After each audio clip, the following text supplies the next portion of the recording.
Hi, I'm Allison Trimble with Willfully Guided Horsemanship. I want to talk a little bit about shoulder control, and not from the traditional sense of this is how I move my horse's shoulder, but I want to talk about it in the way that I see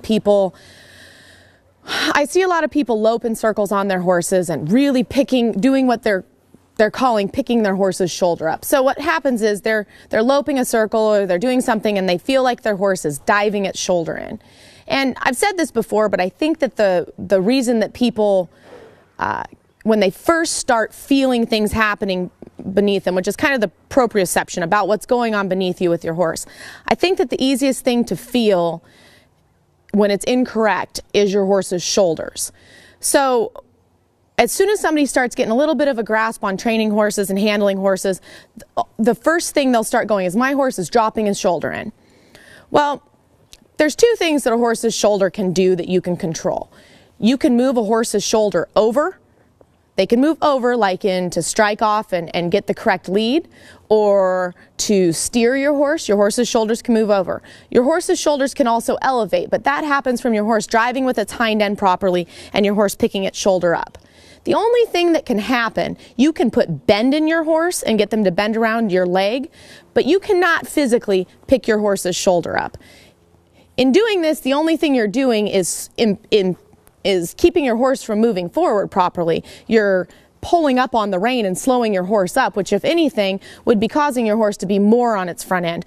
Or you're physically lifting this way too high in a way that your horse would have to be starting to lift with its shoulders to meet your hands. That's not something that's ever going to be affixed to your horse leaning in or diving a shoulder in or doing anything like that. What I want you to think about when your horse is doing something here that you feel like is diving or falling in somewhere, is to think about what you would have wanted your horse to be doing, or how you would want your horse to be traveling if it was traveling the way you wanted it to, not focusing on what it's doing that's negative. So if I'm traveling in a circle and my horse is doing what I think is diving in, what he's actually doing is not traveling straight. So what I'm going to do is I'm going to straighten my horse out, and I'm going to start thinking in my head of my circle as being a series of straight lines. And I'm going to drive my horse forward and maybe go in some straight lines, but I'm going to really focus on the drive being correct, because then my shoulders are going to have to go straight to stay in front of that, instead of, slowing up my horse's forward motion or doing any of this nonsense. So again, I want to remind you, the two things your horse's shoulders can do is they can elevate and they can move laterally side to side. What they cannot do is move directly straight up in the air.